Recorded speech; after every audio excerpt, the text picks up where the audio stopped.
God reminded him that his life had a purpose and that when Elijah felt alone, God was still there. We too can take comfort from Elijah's story and know that when we experience dark moments, when we feel at our lowest, and when we think we're alone, God is there. God still loves us and He still cares. Let's instill that in our minds right now as we pray.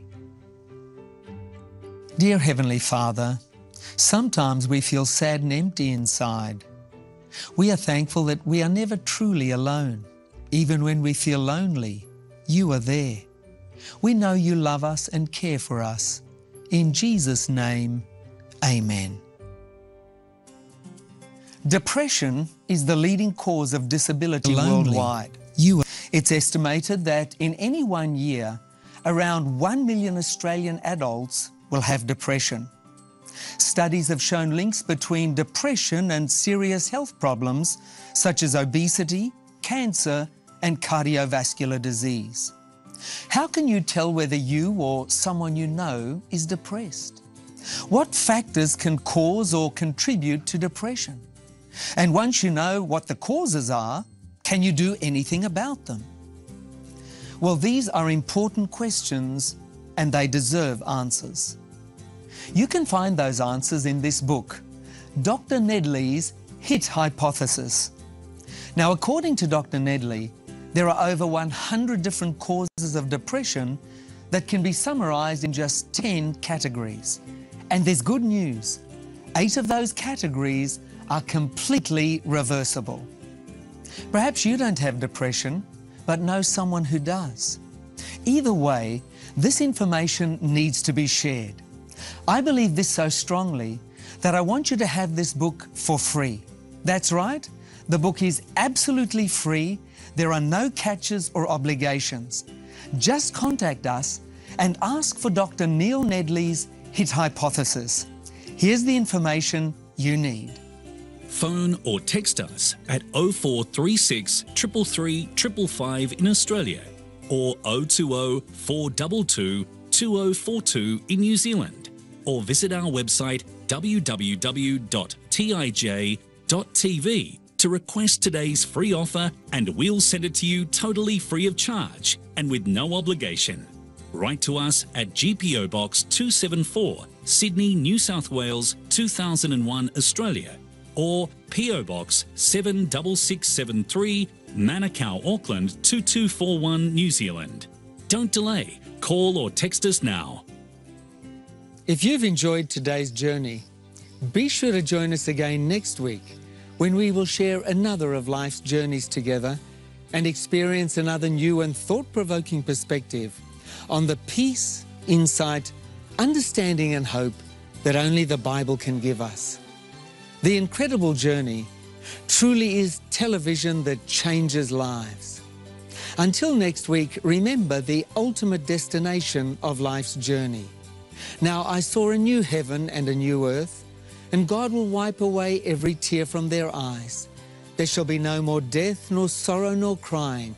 There shall be no more pain, for the former things have passed away.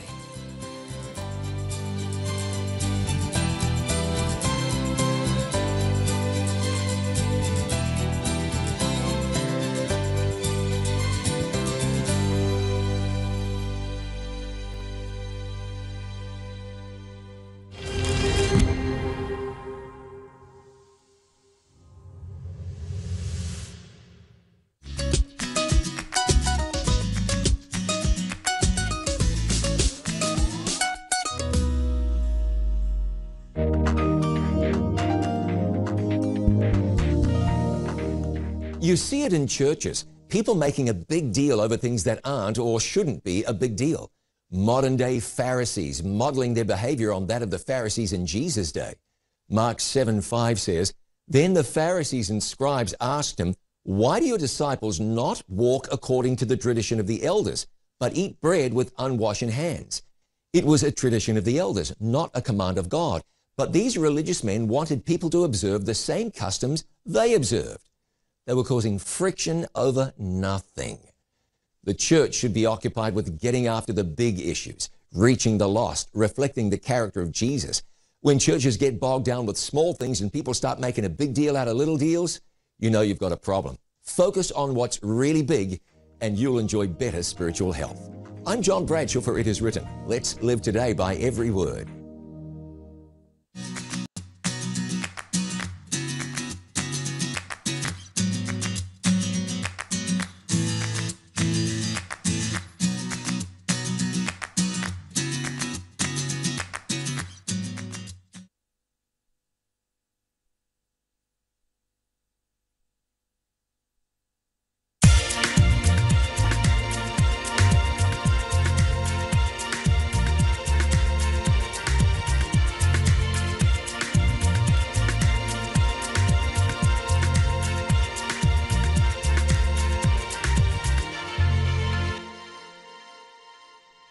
Welcome to Hope Sabbath School, an in-depth interactive study of the Word of God. We are in the middle of a series of lessons that is blessing our lives. Ezra and Nehemiah, ancient books with practical lessons for today.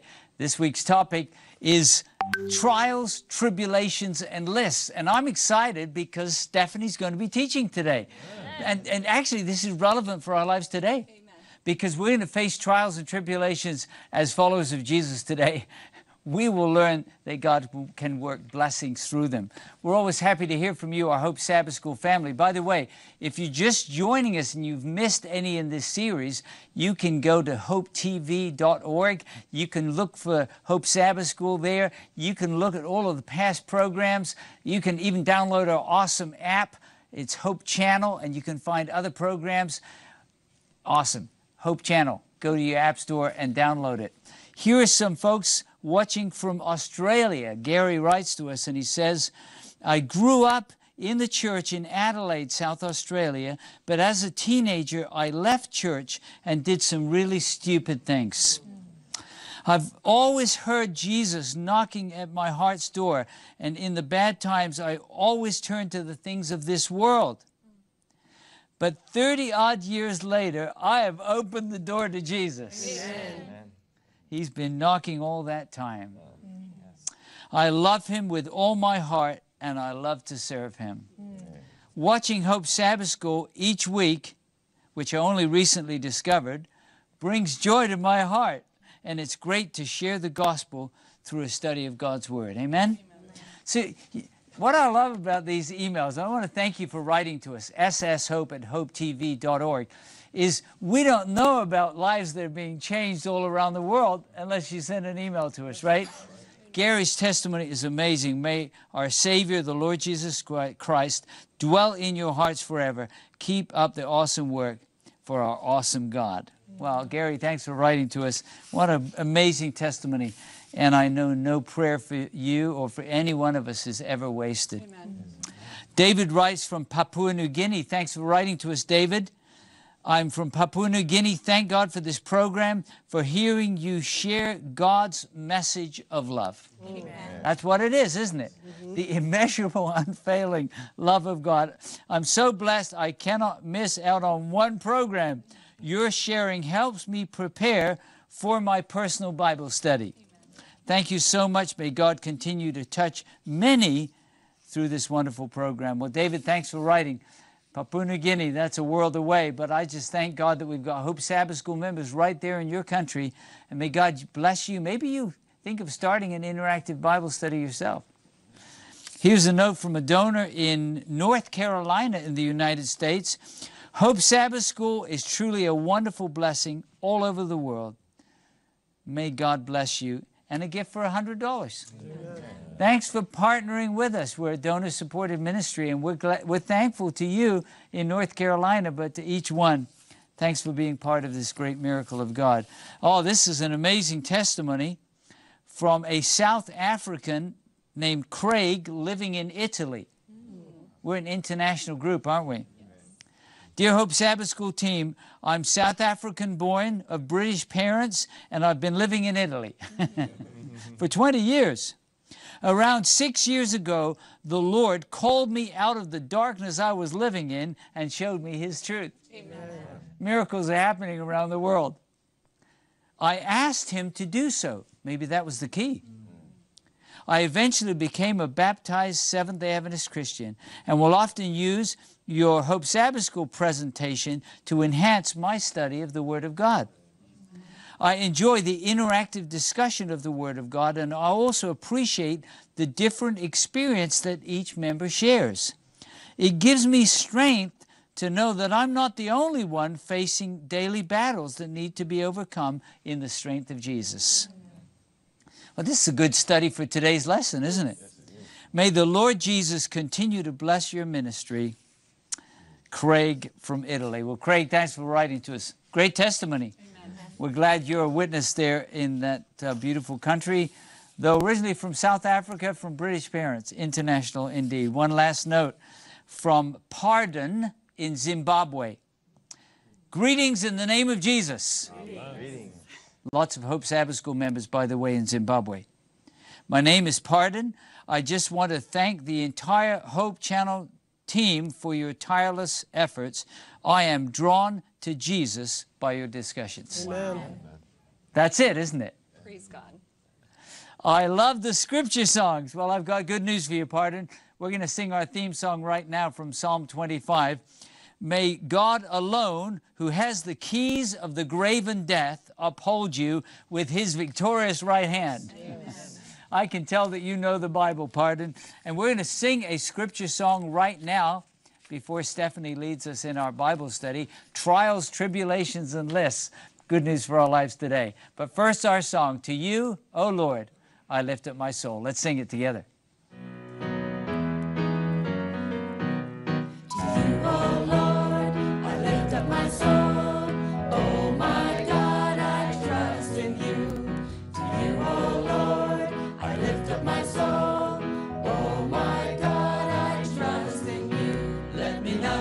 Shame, let not my enemies triumph over me.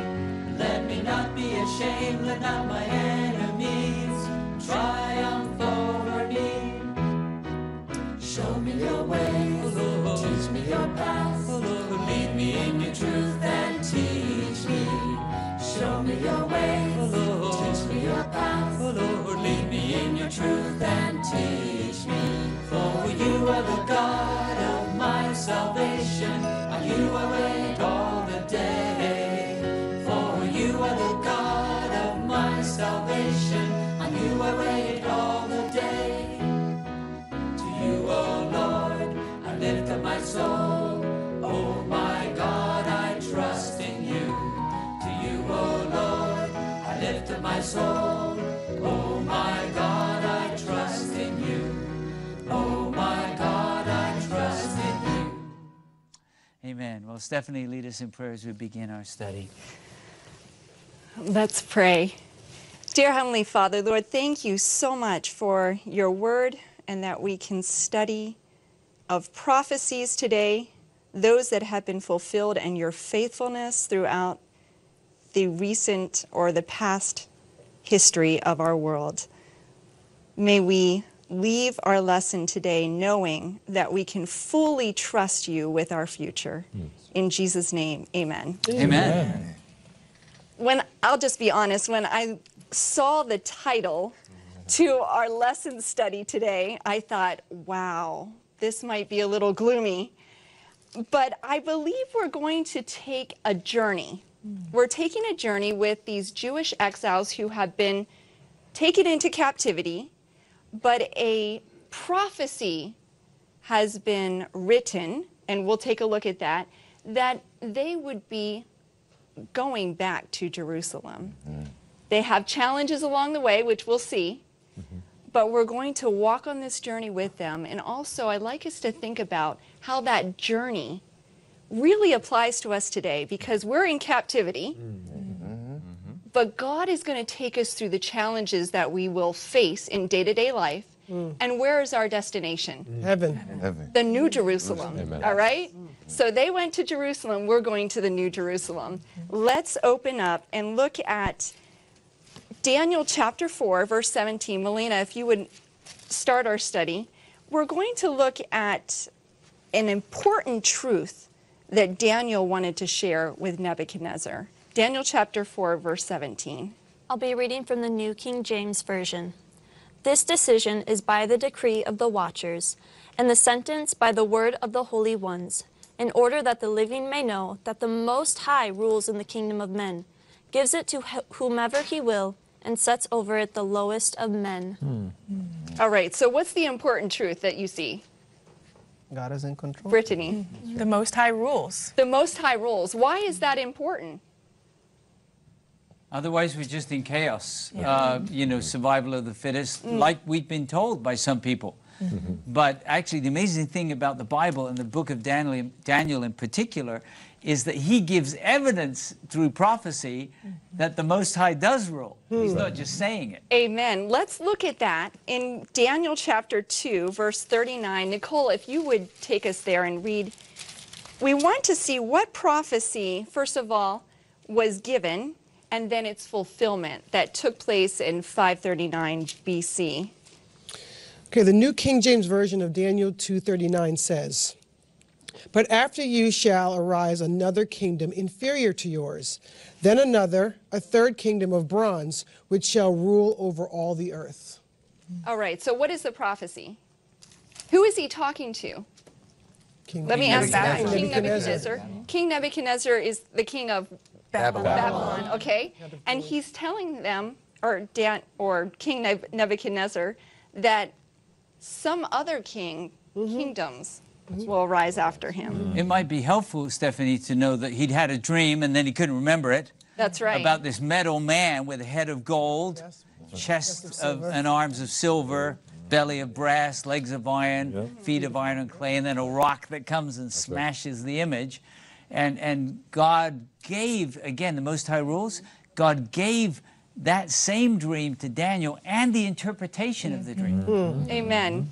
And that is, you have to read that story on your own, but that is powerful. Daniel chapter 2. Jason. And it's interesting to me talking about this idea of ruling because Nebuchadnezzar is an earthly ruler, and the idea at the time is if you're an earthly ruler, you want to hang on to power as long as you can for your people as long as you can. And so God is kind of showing here who the ultimate ruler really is, and in this story that God is taking care of things and letting Nebuchadnezzar know, yes, you know, you've been a ruler, but there are things that are going to happen, and your rule is temporary. It's not eternal. So was that prophecy fulfilled? Yes. Okay, let's turn to Daniel chapter 5. And we're not going to read the entire chapter of Daniel chapter 5, but could someone summarize what is the setting? What is taking place at the very beginning of Daniel chapter 5? Who can help me out? Travis.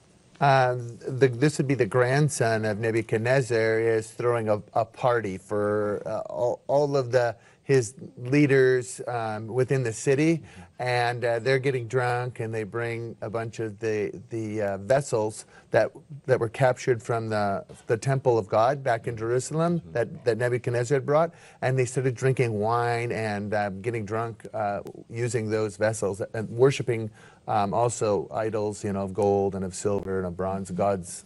You know, that was the context of the feast going on. And then what happens in the midst of this? What happens? John, what happens? Well, in the middle of their debauchery, a bloodless hand appears and begins to write a message on the wall. And what does that do to the king? Can you imagine what would happen if you saw just a hand writing on the wall? What would that do for you? What did it do to the king? It terrified him. He was scared. He was shocked. Knees were striking together. That's right. And the queen said, don't be scared. Don't be fearful. There is someone who can interpret this. By the way, he had already tried his astrologers and those to interpret.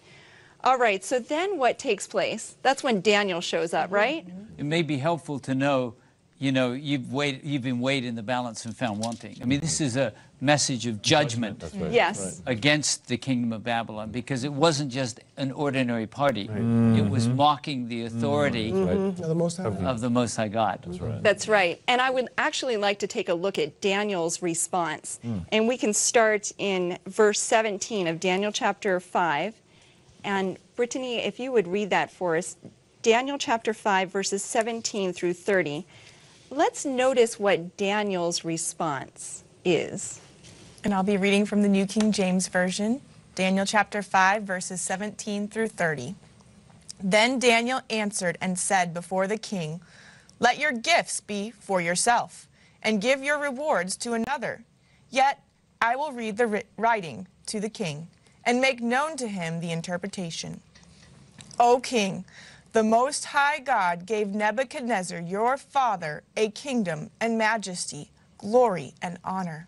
And because of the majesty that he gave him, all peoples, nations, and languages trembled and feared before him. Whomever he wished, he executed. Whomever he wished, he kept alive. Whomever he wished, he set up. And whomever he wished, he put down. But when his heart was lifted up, and his spirit was hardened in pride, he was deposed from his kingly throne, and they took his glory from him. Then he was driven from the sons of men. His heart was made like the beasts, and his dwelling was with the wild donkeys. They fed him with grass like oxen, and his body was wet with the dew of heaven, till he knew that the Most High God rules in the kingdom of men and appoints it over it whomever he chooses. But you, his son, Belshazzar, have not humbled your heart, although you knew all this. And you have lifted yourself up against the Lord of heaven. They have brought the vessels of his house before you, and you and your lords, your wives and your concubines, have drunk wine from them. And you have praised the gods of silver and gold, bronze and iron, wood and stone, which do not see or hear or know. And the God who holds your breath in his hand and owns all your ways, you have not glorified. Then the finger of the hand were sent from him, and his writing was written. And this is the inscription that was written: Mene, mene, tekel, upharsin. This is the interpretation of each word. Mene, God has numbered your kingdom and finished it. Tekel, you have been weighed in the balances and found wanting. Peres, your kingdom has been divided and given to the Medes and Persians. Then Belshazzar gave the command, and they clothed Daniel with purple and put a chain of gold around his neck and made a proclamation concerning him, that he should be the third ruler in the kingdom. That very night, Belshazzar, king of the Chaldeans, was slain. What took place there? The fulfillment of prophecy. Yes. Go ahead, Nicole. What were you going to say? Oh, I was actually going to say it's interesting that Daniel begins with telling him, this is the things that you knew. You knew what was going on with your father, or your grandfather in this case. And even with that knowledge, you still decided to live the life that you want to live. And so I'm just letting you know that God is the Most High. He's still in control. And the prophecy that I'm telling you now is what's being fulfilled. So it's just, God always gives us a chance. He lets us know what we're getting into before we actually even get into it. So after the fulfillment of that prophecy, we know that Jeremiah also had a prophecy. And that was also fulfilled after the collapse of Babylon, right? Let's turn to Ezra chapter 1, and we'll look at Ezra 1, chapter 1, verses 1 through 11. And Evelyn, would you read that for us? Let's take a look at the prophecy of Jeremiah that was fulfilled after the fall of Babylon. I am reading from the New Living Translation, Ezra chapter 1, verses 1 to 11. In the first year of King Cyrus of Persia, the Lord fulfilled the prophecy he had given through Jeremiah. He stirred the heart of Cyrus to put this proclamation in writing and to send it throughout his kingdom. This is what King Cyrus of Persia says: The Lord, the God of heaven, has given me all the kingdoms of the earth. He has appointed me to build him a temple at Jerusalem, which is in Judah. Any of you who are his people may go to Jerusalem and Judah to rebuild this temple of the Lord, the God of Israel, who lives in Jerusalem. May your God be with you. Wherever this Jewish remnant is found, let their neighbors contribute toward their expenses by giving them silver and gold, supplies for the journey, and livestock. as well as a voluntary offering for the temple of God in Jerusalem. Then God stirred the hearts of the priests and Levites and the leaders of the tribes of Judah and Benjamin to go to Jerusalem to rebuild the temple of the Lord. And all their neighbors assisted by giving them articles of silver and gold, supplies for the journey, and livestock. They gave them many valuable gifts in addition to all the voluntary offerings. King Cyrus himself brought out the articles that King Nebuchadnezzar had taken from the Lord's temple in Jerusalem and had placed in the temple of his own gods. Cyrus directed Mithredath, the treasurer of Persia, to count these items and present them to Sheshbazzar, the leader of the exiles returning to Judah. This is the list of items that were returned. Gold basins, 30. Silver basins, 1,000. Silver incense burners, 29. Gold bowls, 30. Silver bowls, 410. Other items, 1,000. In all, there were 5,400 articles of gold and silver. Sheshbazzar brought all of these along when the exiles went from Babylon to Jerusalem. Wow. Is that amazing? Yes. What took place there? Besides a large miracle, can you tell me what was the prophecy that was fulfilled? Travis. Well, after 70 years of captivity, God had promised that he would restore and rebuild Jerusalem, and he uses, King Cyrus to do it. I mean, he's a pagan king, but he works on his heart, and the Holy Spirit inspires him to move forward with the decree and go and restore and rebuild Jerusalem.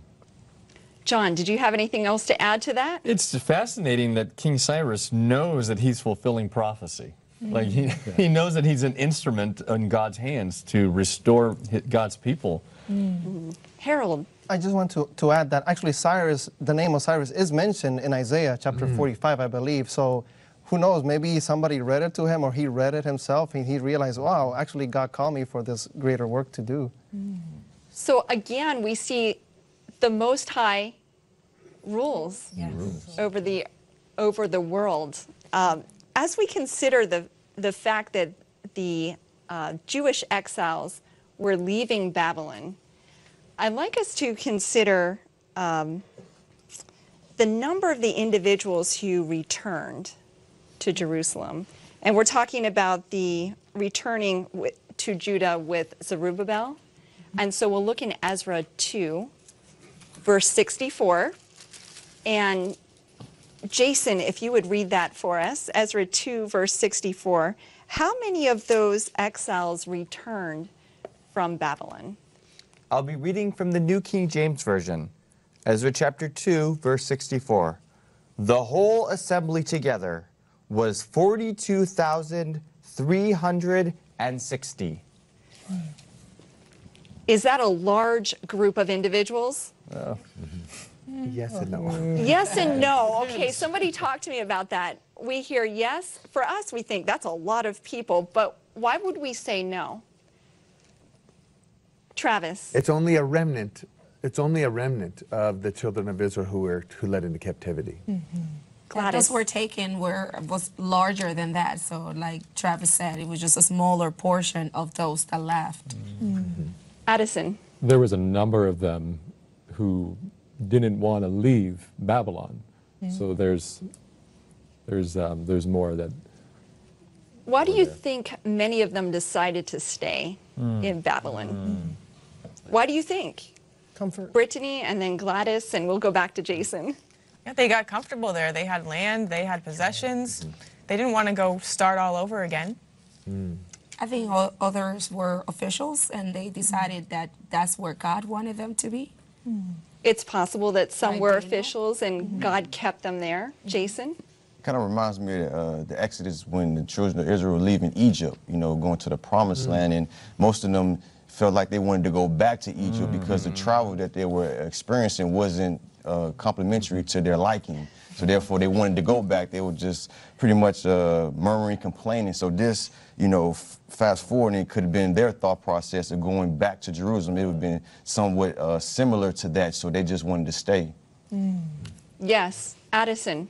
There was some new generations, of course, who had never lived in Jerusalem. They were born in the land of exile. They were born in Babylon. And so they were comfortable with what they knew. This was their homeland. This is where they were born.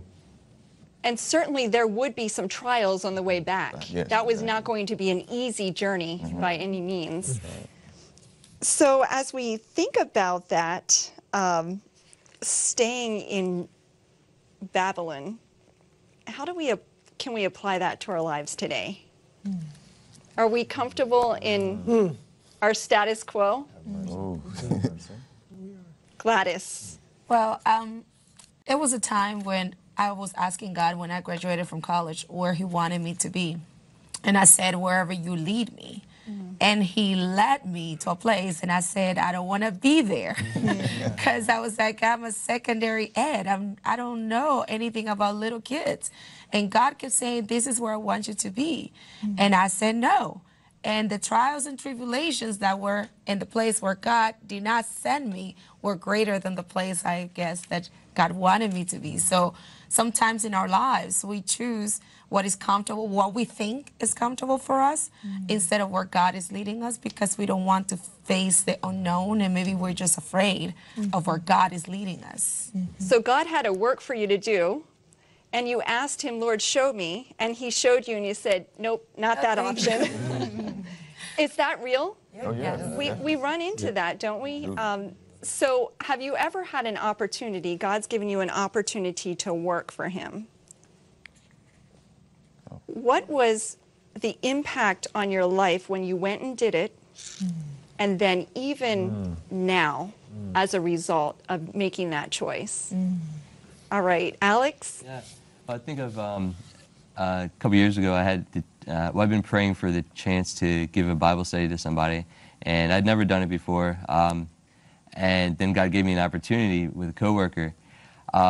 I was nervous, and I almost kind of didn't want to do it once I had the opportunity. But I did follow through with it. I reached out to some people who had given Bible studies before, and I learned how to do it. And it was such a blessing to me. It was a blessing to the two people that were baptized because of it. Amen. And it's given me a desire to share more in the future after that. So that changed the direction of maybe what you thought your possibilities were. There may be someone you may be watching and thinking, I could never give a Bible study. But God has just, we have just seen through Alex that God can use us to do those Bible studies. Thank you for sharing, Alex. Travis? One time I was, well, this was quite a few years ago now, but the very first time I went on a mission trip to Guyana, and I remember sleeping in the jungles of Guyana. And it was an interesting experience. I didn't know anybody there, and I left there a changed person. I was like, wow. I come back home, and I had a business and all these things. I'm like, Lord, what am I doing? You know, there are so many people out there who need to know about Jesus, who need help, and I need to get the things straight in my life. And it was just a life-changing experience for me. So Travis, would you say that was pivotal in your direction oh yeah, for your future? It weighed on my mind all the time. I couldn't get that out of my head, and so I would say that was, you know, definitely had a huge impact on me making a 180-degree turn to serve Jesus. Jason? Yeah, me and my wife, we like to travel a lot. So the best souvenir I ever got was from Bermuda. I ran into an actual monument of a guy by the name of Johnny Barnes. And Johnny Barnes is a very loving individual. He actually would go about a roundabout or a circle in a nearby town in Bermuda, and he would tell people that he loved them, that God loved them. He would do this. He's 96 years old. He's passed away now, but when he was doing it, he was 96 years old, and he would just tell people he loved them. So when I saw that, it touched my heart so much that I was jogging one day, and we have roundabouts or circles here in the United States, and I was like, man, God, I would like to go out there and do what Johnny Barnes did. Nonetheless, God answered. I saw, because I asked God, I need a sign, you know. So God showed me a sign that was just laying on the ground when I was jogging, and I picked it up, and I wrote, God loves you. and therefore started the journey to minister on around about a circle, showing the shine to people on Sundays, telling them that God loves them. And the impact was amazing. I mean, people, it was a hot day this first time I did it. They came out their car, gave me a water bottle, you know, I was giving them literature, you know, telling them God loves them and just sharing the love of God. So it really touched me in a special way. And now I know what the love of God feels like in that manner. Amen. What's interesting to me is that Jason was inspired by someone else who had inspired him.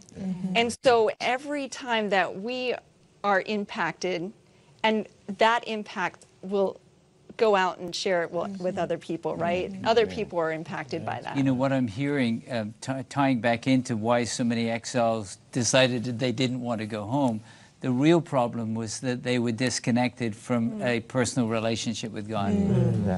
Because when you're connected, God can direct your steps. And then you get greater joy because you see how real God is and how He works. But when you're disconnected, you just think about conserving assets and maybe looking better than people around you. Thank you for sharing that. Let's move on to Ezra chapter 8, and we'll look in verse 15 to start with. There were some trials and tribulations along the way, and we want to take a look at what that was in this chapter, Ezra chapter 8, verse 15. Alex, if you would prepare to read that. Sure. We'll take a look at the challenge and then how it was handled by Ezra, all right? Okay. Ezra chapter 8, verse 15. Sure, and I'll be reading from the King James Version. And I gathered them together to the river that runneth to Ahava, and there abode we in tents 3 days. And I viewed the people and the priests, and found there none of the sons of Levi. What was the challenge? There's no Levites. No Levites. What's priests? No priests. Religious leaders. Religious leaders.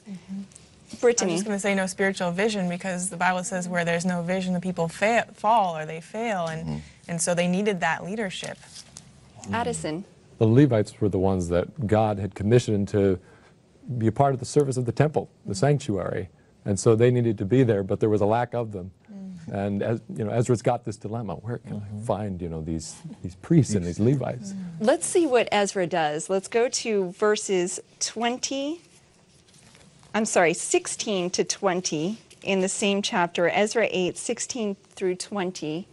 And John, would you read that for us? All right, lots of good names here. Reading from the New King James Version, it says, Then I sent for Eleazar, Ariel, Shemaiah, Elnathan, Jarib, Elnathan, Nathan, Zechariah, and Meshullam, leaders also for Joiarib, and Elnathan, men of understanding.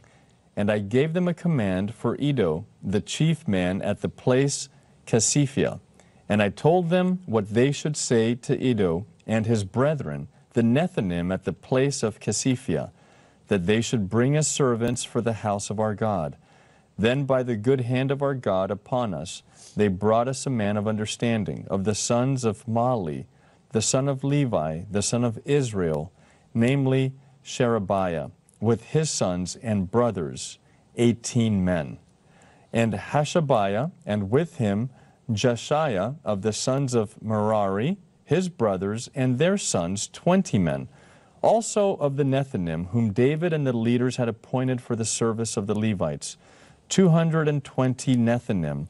All of them were designated by name.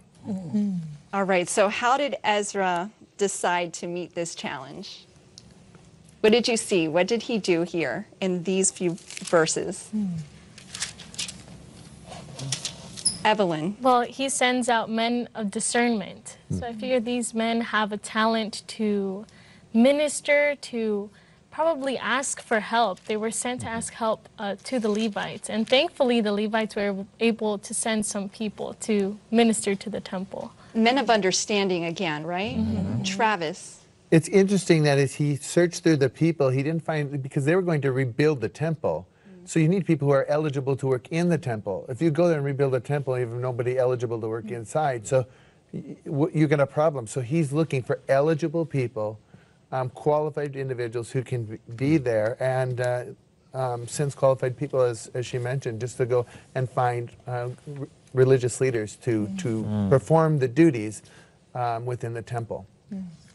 Thank you. Jason? He also uses the sort of Jewish social network that they have there. He finds the leaders who might know people, and he works with what he has to connect himself to find these Levites wherever they are.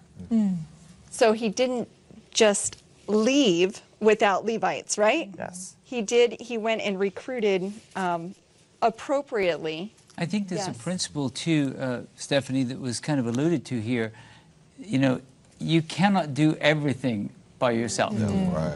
So he's delegating some responsibility to some people of understanding, some leaders, asking them to talk to Edo, and you talk and network with this, and let them talk to others, like Jason said.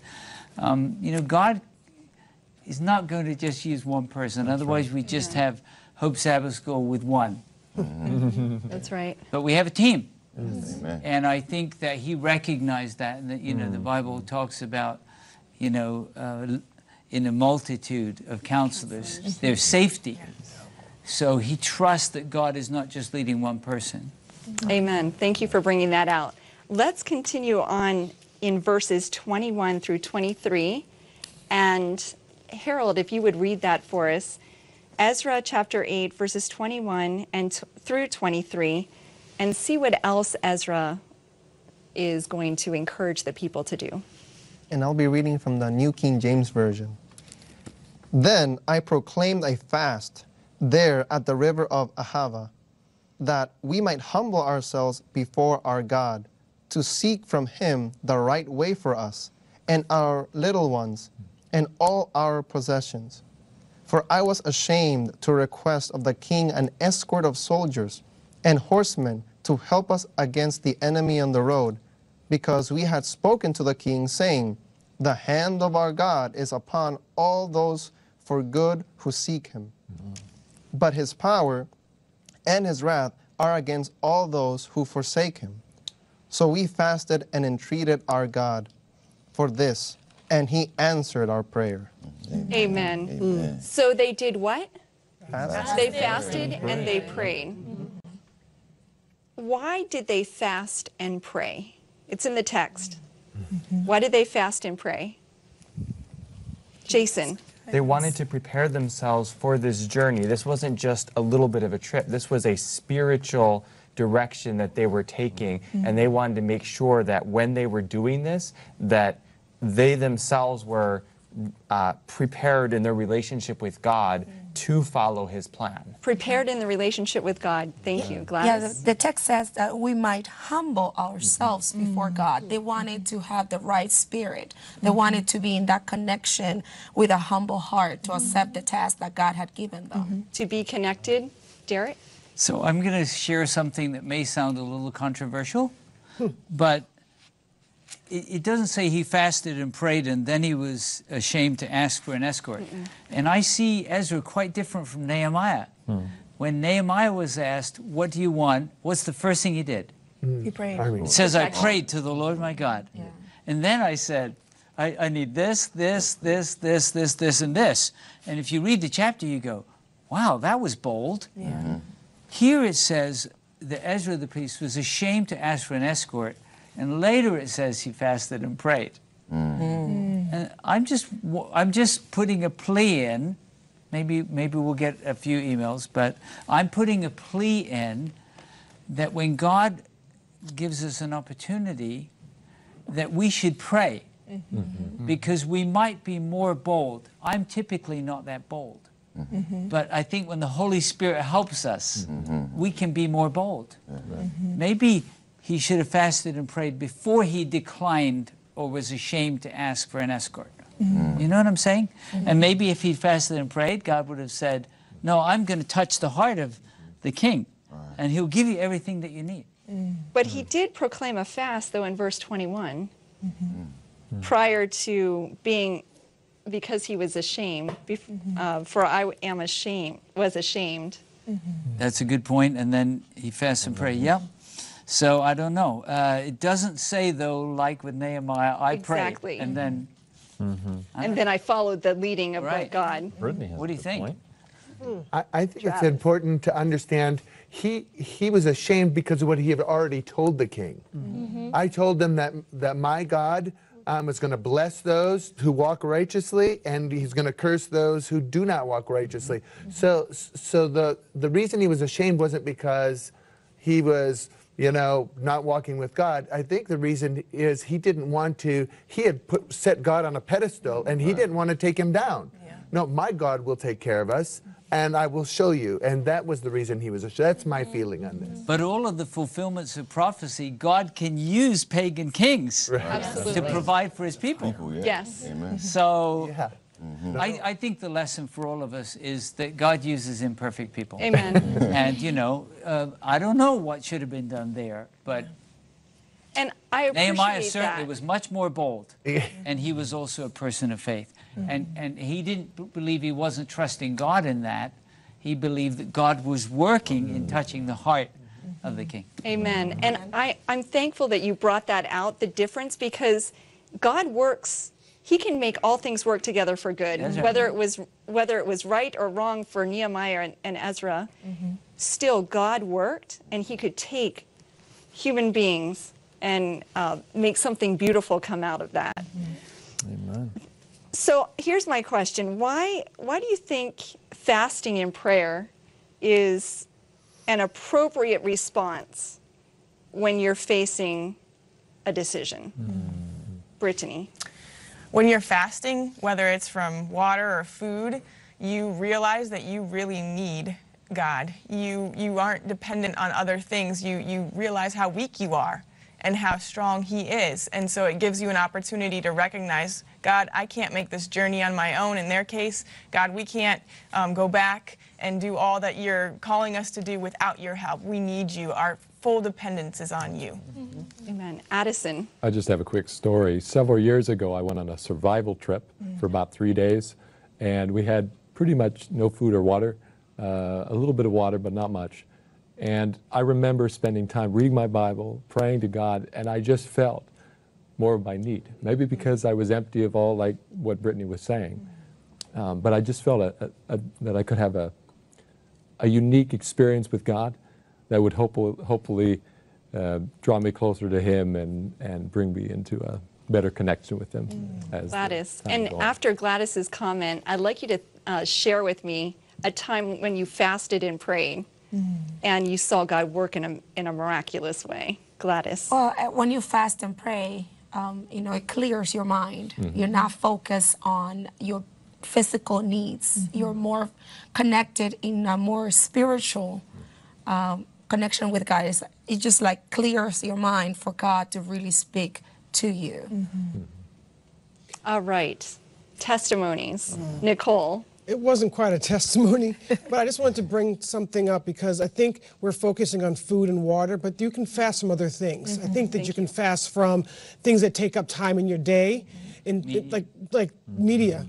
You can because the people who have medical issues that can't actually fast from food and water, but there's nothing less to say that I'm going to give something up that I use on a regular basis to then get closer to Christ. And I've done that. I've actually fasted from my cell phone. And well, it was an interesting experience. Thank you, Nicole. That is a very good point, because the whole purpose of fasting and prayer is that we focus on God, and the things that take up our time, we now spend time with God to know his will. So, Jason. Yeah. So my first deployment on the aircraft carrier in the Navy, I was appointed leadership or facilitating a Bible study. The Bible study leader had left and went to another command, and I felt very inadequate because he brought a large crowd. He was a man of God, and I felt little to fill those shoes he had. So the one thing that came to mind was some things come with prayer and fasting. It kept on echoing in my head. So I got on that offer, and I fasted. And boy, did he come through, my God. I mean, it was amazing. Man, people that I've never met had came to the Bible studies. People were actually repenting of sins, you know, drawn closer to Christ. I was just blown away. It really felt like, if I can explain, it's like the day of Pentecost, you know, without the tongues. But people were actually coming, God was adding. And at night, I would just stay, just being all, just thanking God, because I knew it was him and it wasn't me. Amen. Thank you. Yeah, I wanted to share the second part of the story I shared earlier. It was through a whole year that God took me through that back and forth with him, telling me to go, and I didn't want to go.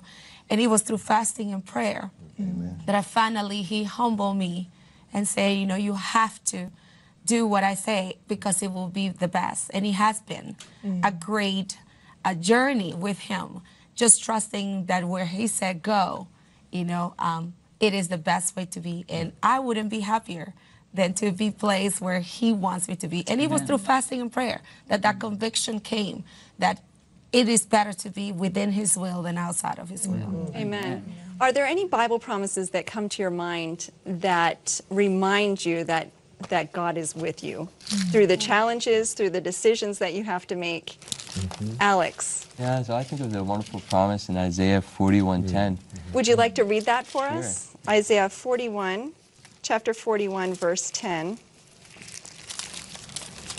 And we're talking about promises of God's faithfulness, right? In trials and challenges. All right, I'll be reading from the King James Version. Fear thou not, for I am with thee. Be not dismayed, for I am thy God. I will strengthen thee, yea, I will help thee. Yea, I will uphold thee with the right hand of my righteousness. Amen. Amen. Very good. Thank you for sharing. Any other?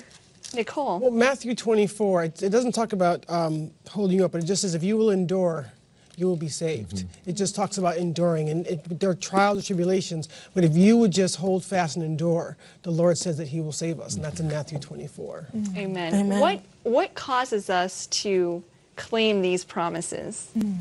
Why would we claim the promises of God? Tell me, Gladys. Because of the giver.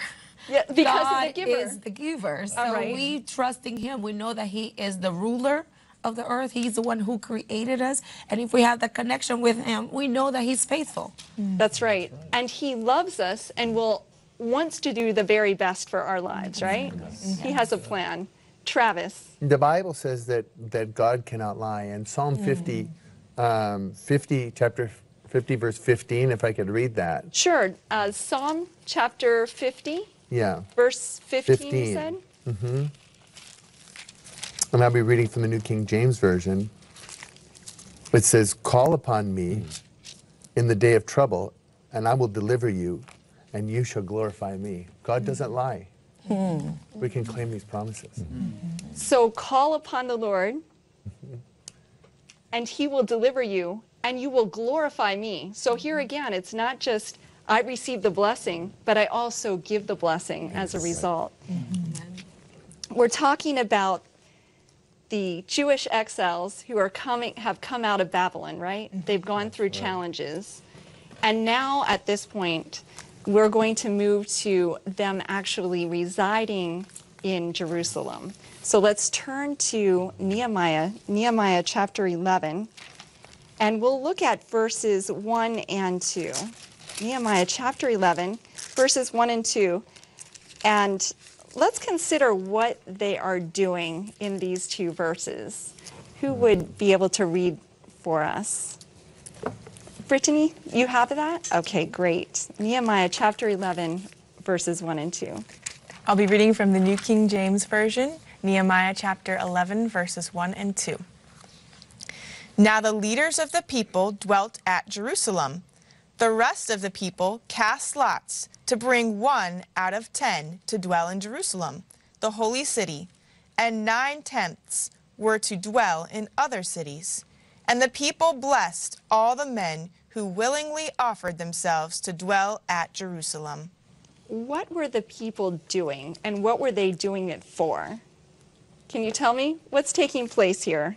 They are casting lots. Casting lots. Why are they casting lots? The city's not big enough for everyone to live there.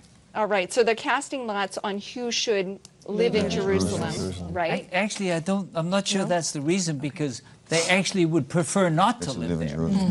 And if you've traveled in the Holy Land, there's some really nice places to live besides on Mount Zion. So it's actually the lot not saying, oh, they would rather live somewhere else. They're casting lots, and 1 out of 10 will live there, and then they actually bless them. You know, it's like, bless you for being willing to do that. It's a question, why? Certainly Jerusalem would be a first place to come under attack, right? There may have been other challenges of living in an congested urban setting. Right. But back to the question of why the lots, if you look in the Old Testament, that was a way that God had shown them to prayerfully ask for his direction. An example, of course, when Achan steals things that he's identified as the one who stole from Jericho. Right. It wasn't like, well, that was a coincidence. No, they prayed and asked God to point out. So they were asking God to show who should be there. But I don't think they wanted to all live in that city. They would rather live out in the countryside. I would agree, and we have evidence that it might have been more difficult in the city than it is out in the countryside. You have more challenges in the city. So you needed to have inhabitants, though, in the city. We think about it today. Is it easier sometimes to be out in the country away from some of the challenges that the cities present to us? I think so. Travis? They were rebuilding the community, and so rebuilding a community is, like you said, is going to face challenges. But Jerusalem, the whole system needed to be reestablished and rebuilt, and so they were just choosing who's going to be here to rebuild the community and make this work. So they were casting lots to understand God's will. How do we today know the will of God? Through his word. Through his word, okay. That's definitely anything that, wherever God leads us, it will not be contradictory to his word, right? The principles in his word. What else? Prayer. Brittany. Prayer, like she said, and fasting, and also the Bible talks about a multitude of counselors, and so looking to godly people who have maybe made similar decisions as you, and you're praying about it, and you can seek their counsel as well. All right. Nicole. Oh, Brittany said it all. You know, I had a student, Stephanie, one time who said, I'm going to put a sock. He's trying to decide what to do for the summer. I'm going to put a sock on my dresser, and if it's wet, I go to, you choose the state, and if it's dry, I go here. And I said, how did you determine that? Have you sought counsel from your parents? You know, I mean, I do think that the Bible does say that God will teach you and instruct you the way, but he's spoken in his word, so there are principles, but then it also says, listen to counsel, receive instruction that you may be wise. And he was like, no, I haven't talked to them because I already know what they'll tell me. Sometimes I think we maybe do silly things when the clear guidance of God is already before us, or godly family members or spiritual leaders, you know, can provide wise counsel for us. It's already been revealed. And we may be saying, I don't want that answer, God. Right. But praise the Lord, he continued to work in that circumstance for you, Gladys. Travis. The one thing that I want to say is we can be very sure that God wants us to know his will. We can be very sure that he wants us to know his will. That's right. That's right. And I think I could take that a step further. Not only does he want us to know his will, but he is willing to show us his will. We don't have to be in confusion or in a state of questioning. Did I see a hand? I'm reminded of a 70-year-old man praying because he was invited to go and hold some evangelistic meetings. He said, oh, Lord, please show me if this is what you want me to do. And he said, the Spirit of God said, I've already told you. I want you all to go to the world and to preach the gospel. It's like, why are you asking for a sign? I've already told you. And he went, by the way, and God blessed in an amazing way. But it may be that the counsel is already there. Amen. And I I do want to mention on that note that we need to know the Word of God. I don't know where God's leading me. You may say, I don't know where God's leading me. He hasn't shown me, but we have to be in His Word. He will teach us. Over and over again, I've noticed that when I've gone to the Word of God, even if I'm studying something totally different, a totally different topic, He reveals His plan for our lives. Are we willing to listen? Are we willing to listen? Gladys. Yes, I think that God reaches us in a way that we personally can understand. The way that He reaches somebody else doesn't necessarily mean that I'm going to understand if He talks to me that way. So I think that God reaches us in our individual way that we will understand. Amen. That's really important. God knows our language. He knows the language and He knows how to reach us. Can you think of other Bible characters who followed God's will, even though it may not have been the most comfortable? Nicole. I always think of Joseph. Joseph? He had a very difficult time, but even in the end, he said, you might have sold me into slavery, but God sent me here for this purpose. So throughout his entire life, when he was in prison, when he was, having all these issues, he still was following and knew that God had a plan for his life and had a will for him. And so I think of him. Amen. Harold. Jeremiah. He was called to be a prophet to the people of Israel, and actually he did endure a lot of hardships. They put him in prison, they treated him badly. This is his own people, and yet he waited on the Lord and for His guidance and His help. Was there ever a time that you left your comfort zone to go and do God's work?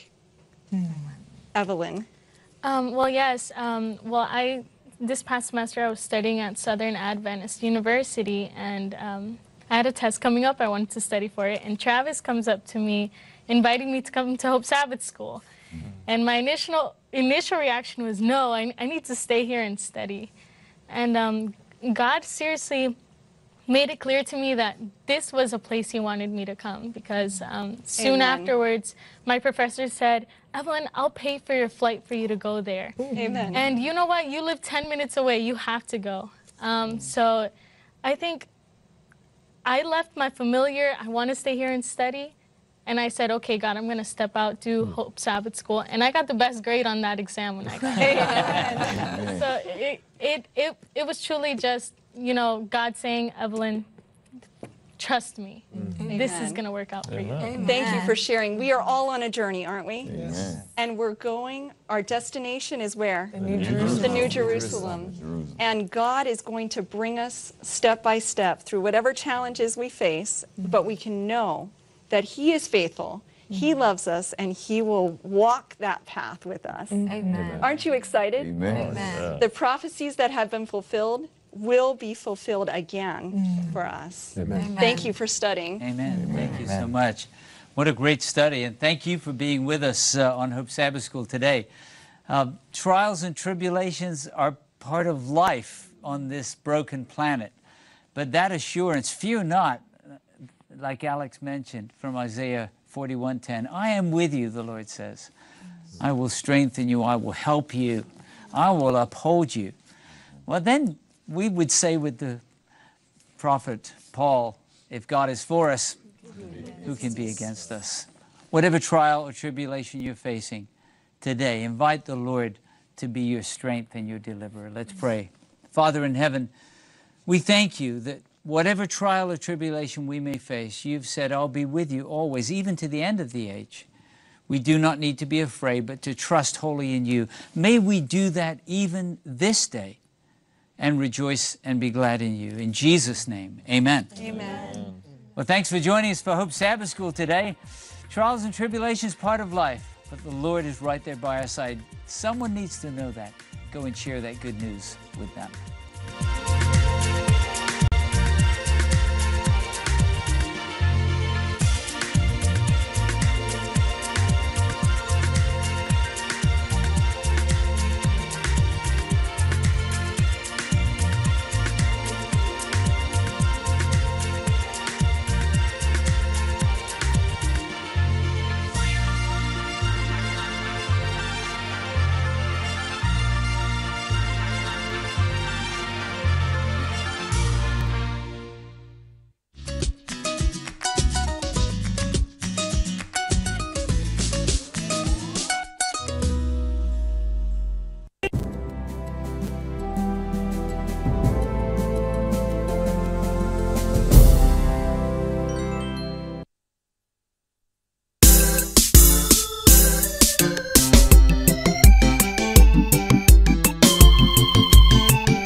kwenda Damasko. Alishika safari kwenda kutesa wanawake Mungu. Katika safari hiyo alipata jaribu. Katika safari hiyo alipata jaribu. Katika safari yake alikutana na malaika. Katika safari yake alikutana na malaika.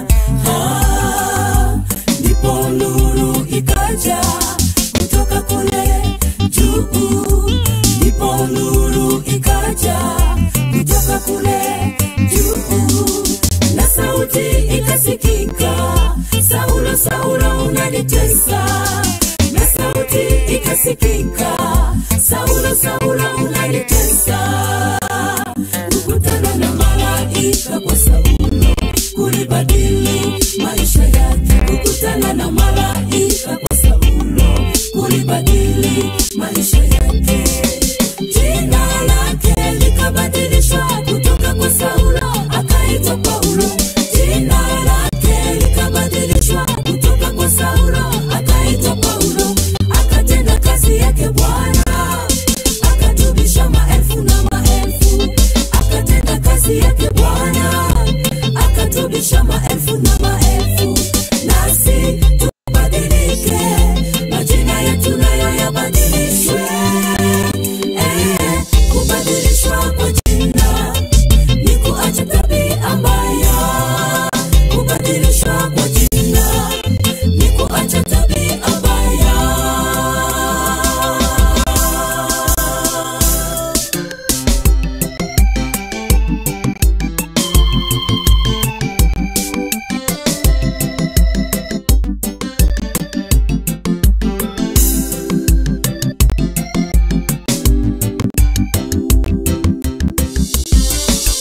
Nasi tubadilike, majina yetu nayo yabadilishwe. Kubadilishwa kwa jina ni kuacha tabia mbaya. Kubadilishwa kwa jina ni kuacha tabia mbaya. Nasi tubadilike, majina yetu nayo yabadilishwe. Kubadilishwa kwa jina ni kuacha tabia mbaya. Kubadilishwa kwa jina ni kuvaa kanzu ya Yesu. Kubadilishwa kwa jina ni kuacha na masengenyo. Kubadilishwa kwa jina ni kuwa na roho wa Mungu.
Yesu tunapobatizwa ndani ya maji mengi, tunazika maovu yetu. Ubatizo ni ishara ya kufa na kufufuka kwake Yesu. Tunapobatizwa ndani ya maji mengi, tunazika maovu yetu. Ubatizo ni ishara ya kufa na kufufuka kwake Yesu. Tunapobatizwa ndani ya maji mengi, tunazika maovu yetu.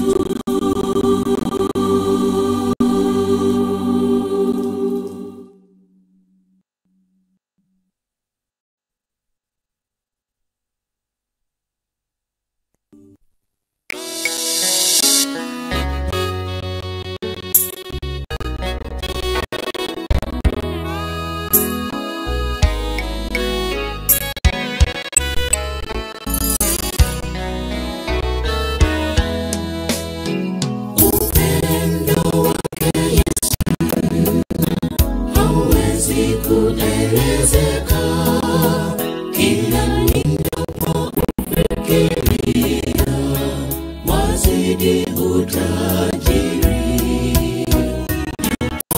Mmoja, hakuna mwingine, ndiye pekee Mwokozi wangu, akajitoa akafa tupate uzima.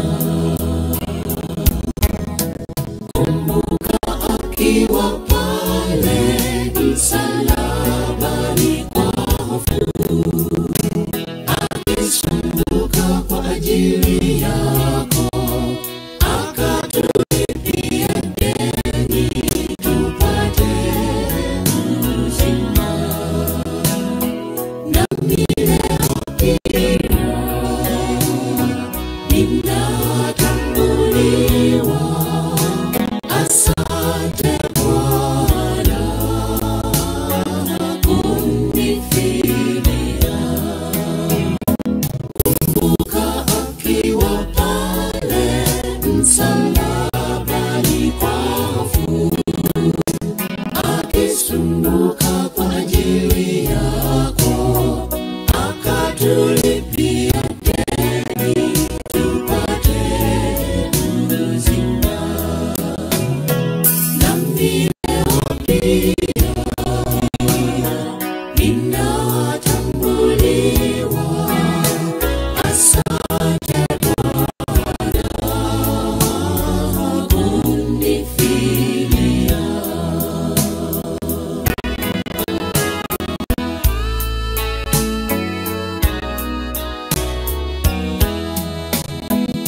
Nikosa matumaini, mdhambi aliyepotea, rehema yake Bwana ikanipa uhai.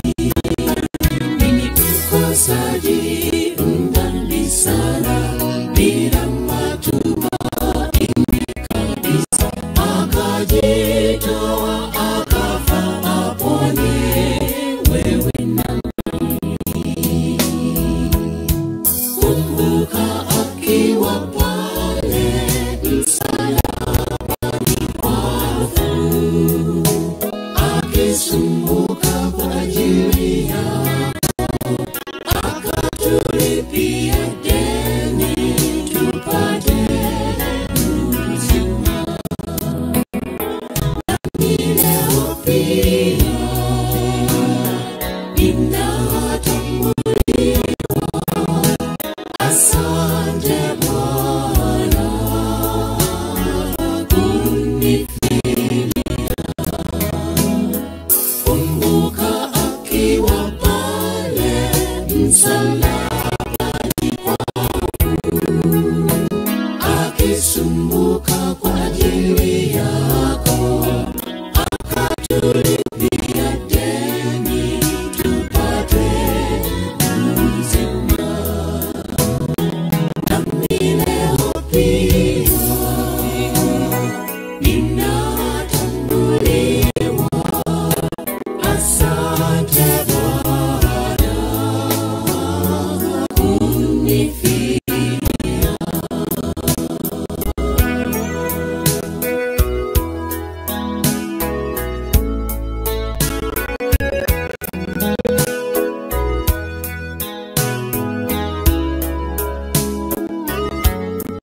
Akisumbuka kwa ajili